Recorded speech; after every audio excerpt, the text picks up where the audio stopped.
مفتی گلزار نعیمی صاحب، میں تو مسرت محسوس کر رہا ہوں اس بل میں. ظاہر ہے اب توہین کا سلسلہ رکنا چاہیے. جو میں دیکھ رہا ہوں اس پہ تو سب کو اتفاق ہونا چاہیے کہ جی جو کرے گا وہ پھنسے گا، تو کوئی کرے گا نہیں.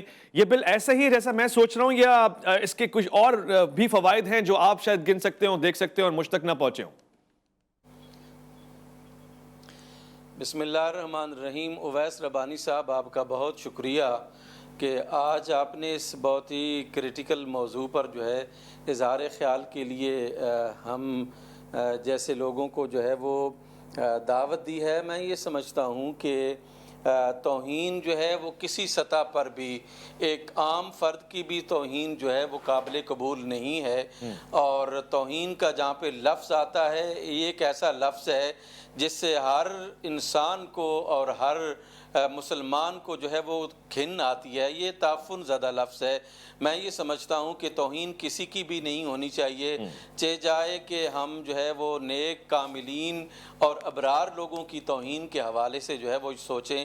میرے نزدیک اور میرے خیال کے مطابق جو ہے وہ کوئی بھی مکتبہ فکر یا اس کی تعلیمات یا اس کے اکابرین یا اس کے علماء اور فقہا جو ہے وہ کسی طور پر بھی یہ درست نہیں سمجھتے کہ کسی بھی شخصیت کی جو ہے وہ توہین ہو، چاہے ان کا تعلق اہل سنت کے مکتب سے ہو، چاہے ان کا تعلق اہل تشیع کے مکتب سے ہو، یا مقلد ہو یا غیر مقلد ہو. کسی کی توہین جو ہے وہ کوئی بھی شخص نہیں چاہتا ہے. جہاں تک اس جو بل ہے اس کا تعلق ہے، اس بل کے حوالے سے میں یہ گزارش کرنا چاہوں گا کہ دیکھیں، قانون اور ضابطے جو ہے وہ کس لیے بنائے جاتے ہیں؟ پرامن رہنے کے لیے بنائے جاتے ہیں، اور رول آف لا کو جو ہے وہ ریاست میں برقرار رکھنے کے لیے بنائے جاتے ہیں.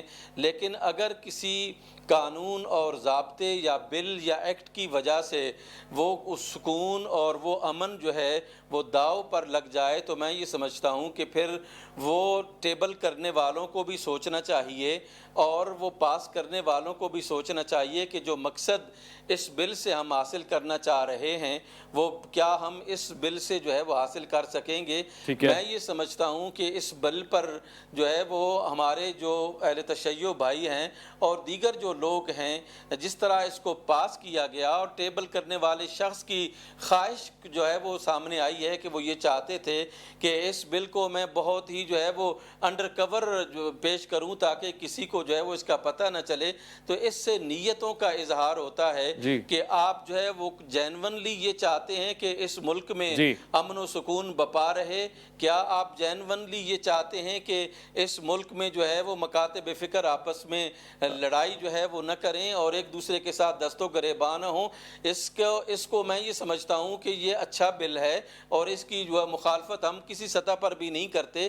لیکن جس چور طریقے سے اس کو پیش کیا گیا وہ بالکل نامناسب ہے. ٹھیک ہے، آپ کہہ رہے ہیں کہ مجھے طریقہ کار پہ اعتراض ہے، جس طرح اس کو خاموشی سے کیوں پیش کیا گیا، اور پھر پیش کرنے والے صاحب نے بھی، یعنی کہ ظاہر چترالی صاحب نے بھی یہ کیوں کہا کہ اس کو میں خاموشی سے پیش کرنا چاہتا تھا؟ اس کی وجوہات آپ کہہ رہے ہیں ایک تشویشناک بات ہو گئی.